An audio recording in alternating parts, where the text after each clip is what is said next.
सोलापूर जिल्ह्यामधील 10 नगर परिषदांपैकी एक दुसरी वगळता सर्वच महाविकास आघाडी आणि स्थानिक विकास आघाडीची सत्ता असलेली आपल्याला दिसून येईल. भाजप सोलापूर जिल्ह्यामधील 1 ते 2 नगरपालिका निवडणुकीत विजयी होतील असा दावा राष्ट्रवादी काँग्रेस शरदचंद्र पवार पक्षाचे खासदार धैर्यशील मोहिते पाटील यांनी केलाय. अकलूज नगर परिषदेच्या मतदानाच्या वेळी 1 तासापेक्षा जास्त वेळ एक ईव्हीएम मशीन बंद होतं हे खरं आहे. तो एक तांत्रिक प्रॉब्लेम होता. निवडणूक आयोगानं 1 तासाचा वेळ वाढवून देण्याचं कबूल केले.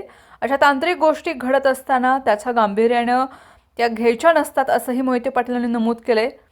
ते म्हणाले, नगर परिषद आणि नगरपंचायतीच्या निवडणुकीत सत्ताधारी पक्षाकडून मनी पॉवरचा वापर हा मोठ्या प्रमाणामध्ये झालाय, पण निवडणुकीत त्याचा उलटा परिणाम झालेला दिसेल.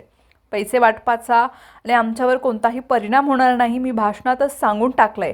हा देश सगळ्या गोष्टी बघत आहे. ते काय करतात? सत्तेचा वापर करून विरोधी पक्षातील लोकांनी कशा प्रकारे अडचणीत आणण्याचं काम केलं जाते. पुन्हा कोर्टाचे निर्णय देत कोर्टाचं सरकारला झापते या प्रक्रिया हे लोक करतायत म्हणून सांगितले. पालकमंत्र्यांनी आमच्याबाबत केलेल्या विधानावरती आम्ही योग्य वेळी योग्य उत्तर देऊ असा इशाराही मोहिते पाटील यांनी नाव न घेता गोरेनं दिलाय. ते म्हणाले, अकलूजमधील जनतेला आमची दहशत आहे की नाही हे त्यांना माहिती आहे. अकलूज फक्त मोहिते पाटील कुटुंबावर प्रेम करतं आणि आमचं कुटुंबसुद्धा गावावर तेवढंच प्रेम करतं. आमची अकलूजमध्ये दहशत असती तर अनगर सारखं झालं असतं. आम्ही लोकशाही मार्गानं लोकांकडे मतं मागत आहोत. आम्ही कुठल्याही गोष्टीला घाबरत नाही.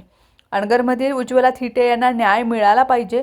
आता पुढे ते काय उद्योग करतात हे बघावं लागेल. आमचं प्रेम हे गावावर आहे आणि गावाचं प्रेम आमच्यावर आहे. आमच्यावरील टीकेला जनता उत्तर देईल असंही धैर्यशील मोहिते पाटील यांनी म्हटलं.